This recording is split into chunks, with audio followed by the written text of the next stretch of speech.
Novak Djokovic, 24-time Grand Slam champion, Olympic gold medalist, the man who redefined dominance in tennis, standing on the baseline at 38 years old. The crowd is roaring, but the question in everyone's mind isn't, can he win anymore? It's something heavier. How much time does he really have left? Every tournament feels like borrowed time.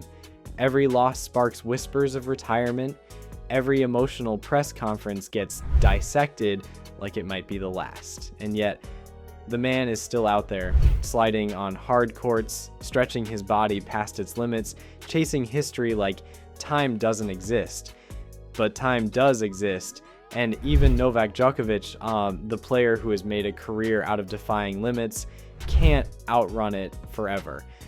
This is where things get fascinating, because on one hand, Djokovic is still that guy. Yeah, still reaching slam semifinals, still going toe-to-toe with Alcaraz and Sinner, still making the world believe. But on the other hand, the cracks are there. Injuries, withdrawals, and those rare but telling matches where the body won't cooperate. We've seen this movie before. Federer holding back tears at Laver Cup in 2022, Nadal limping through his final Roland Garros battles, Serena taking one last bow in New York, and every time it hits fans like a gut punch, the realization that even legends fade. So today we ask the one question that splits the tennis world right down the middle.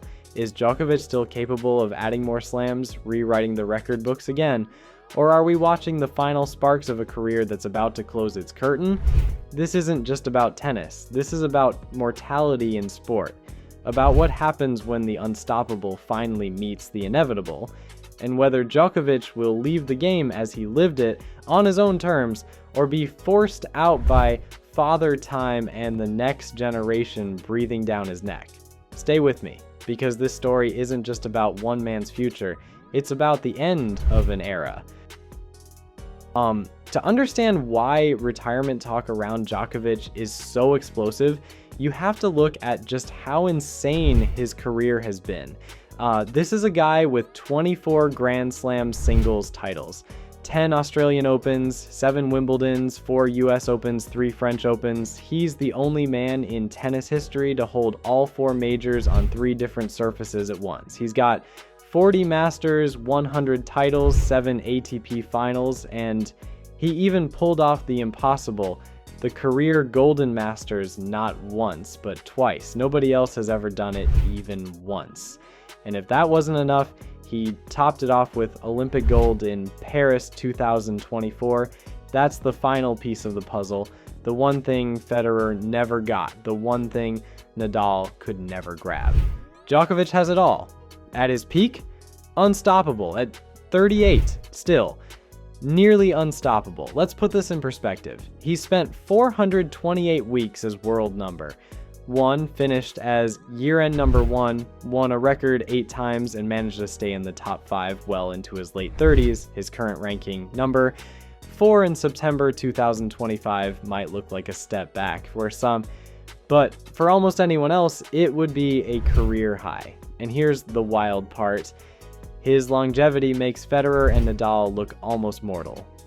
Federer, still winning slams in his mid-30s, but his body broke down by 38. Nadal, the fighter of all fighters, but his knees and foot couldn't carry him past 36 at the highest level. Djokovic, he's the last one standing from the big 3, still in slam semifinals at 38 years and 94 days Rice, the oldest man in open era history to reach all 4 major semifinals in a single season. His dominance late in his career is ridiculous. In his 30s, Djokovic has won matches at nearly a 92% win rate. That's higher than Federer's, that's higher than Nadal's, that's higher than anyone's, but here's where it gets tricky. Even for a machine like Djokovic, the signs of slowing are there. In 2025, he made all 4 slam semis, but for the first time since 2009, he didn't make a single final. That's not a dip in consistency, that's a signal that the young guys, Alcaraz and Sinner especially, aren't just knocking on the door, they're walking right through it. And Djokovic knows it. He's admitted as much in interviews. The reality hits me right now, like never before. Still, let's not forget who we're talking about. This is Novak Djokovic, the guy who turned gluten-free diets into headlines, who outlasted Nadal in 6-hour wars, who stared down hostile crowds at Wimbledon and came out smiling. If anyone can squeeze out a few more chapters, it's him. But history doesn't lie. We watched Federer's fairy tale end with tears at Laver Cup. We saw Nadal limp through one final French Open summer. We witnessed Serena waving goodbye in New York. Djokovic is heading into that same tunnel now. And the question is, will he make it a glorious exit, or will time write the ending for him? So when did the whispers about Djokovic's retirement turn into actual conversations? The answer, 2025. For the first time in more than a decade, Djokovic played all 4 slams and didn't reach a single final. That has never happened to him since he was a 21-year-old still figuring out the tour. To make it worse, his exits weren't to journeymen or fading stars, they were to the new sheriffs in town. Jannik Sinner, Carlos Alcaraz, the very guys who now own the last 7 slams between them. Djokovic isn't losing because of lack of skill. He's losing because the game is catching up, and in some cases because his body is breaking down.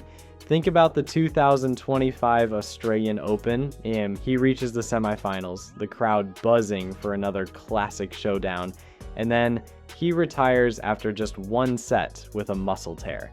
One of the fittest athletes in tennis history, forced to limp away on the stage that was once his fortress. At the French Open, it was even more emotional. After losing to Sinner in the semifinals, Djokovic touched the clay, kissed it, and told the press, "This could have been the last match ever I played here." That wasn't speculation from journalists, that was from the man himself. And when Novak says something like that, you can't just brush it off. Then came Wimbledon. He battles into the semifinals again, but goes down to Sinner, his 5th straight loss to the Italian. Afterward, he admitted the thing we all knew but never thought he'd say out loud. It's just age, the wear and tear of the body. The reality hits me like never before. These weren't isolated cracks, they were patterns that scream, "Father, time is here." And the voices around him haven't been quiet either. Nick Kyrgios says he asked Djokovic why he was even still playing. Djokovic's response? I don't know. That's not exactly the battle cry of a man chasing 30 slams. John McEnroe went even further. He's finally joined the crowd of older champions who realize the best is behind them. Even experts like Tim Henman believe the 2026 Australian Open could be Djokovic's last dance. The weight of speculation grew heavier when injuries piled up. A torn meniscus in 2024, a muscle tear in Australia 2025, a leg problem at Wimbledon. For years, Djokovic was the Iron Man of tennis. Suddenly, he's the one needing timeouts, the one hobbling, the one retiring mid-match. And here's the part fans can't agree on. Should he keep going, or should he walk away before the decline becomes too obvious? On one hand, he's still reaching semifinals at 38. On the other hand, every loss now feels like a farewell. When he kissed the clay in Paris, it looked eerily like Federer's wave at Wimbledon 2021. When he limped at Wimbledon, it felt like Nadal's final battles at Roland Garros. For the first time in his career, Djokovic looks human. And that's the controversy, because Novak Djokovic built his entire identity on being inhuman. The elastic man who never tired, the mental giant who never cracked, the machine who took down Federer and Nadal by outlasting them both. Now he's facing the one opponent that no champion can outlast.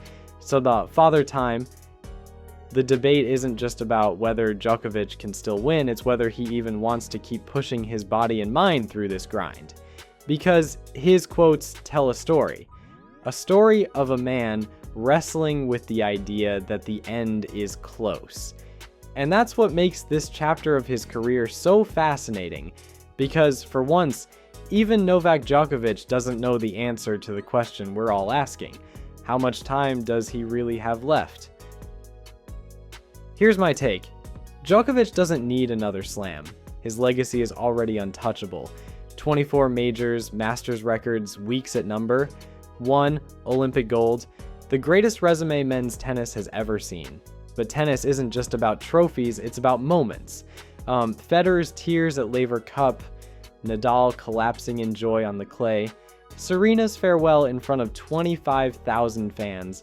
Those moments define how we remember legends, and that's why Djokovic's ending matters, because as great as his numbers are, his relationship with fans has always been complicated.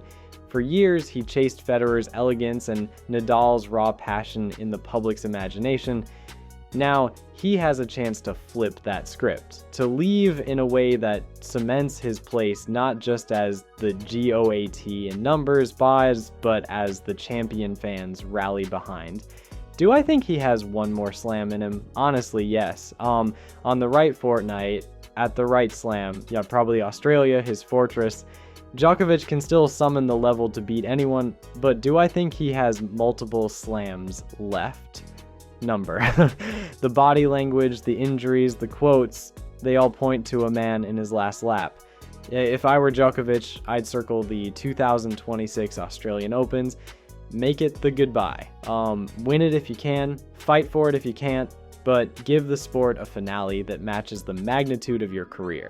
Because here's the thing, Novak Djokovic doesn't need more numbers. He needs that final chapter, the one where the world stops arguing about popularity or style points and finally gives him the standing ovation he deserves. So here we are. Novak Djokovic at 38, still breaking barriers, still chasing history, still making the tennis world stop and watch every time he steps on court. But for the first time in his career, the question isn't can he win, it's when will he stop? We've seen Federer bow out in London. We've seen Nadal fight his way through pain in Paris. We've seen Serena get her farewell ovation in New York. Now, the stage is set for Djokovic's final act, but the ending, that's the mystery. Will he add slam number 25 and walk away as the undisputed GOAT? Will he fade gradually, handing the torch to Alcaraz and Sinner? Or will he shock the world with a sudden goodbye, leaving us all stunned? Here's the fire starter for you. Should Djokovic retire now while he's still a slam contender? Or should he keep pushing even if it means watching the new generation take over in front of him? Drop your answer in the comments, #RetireOnTop or #KeepFighting. Because no matter which side you're on, one thing's for sure. When Novak Djokovic finally plays his last match, it won't just be the end of a career, it will be the end of an era.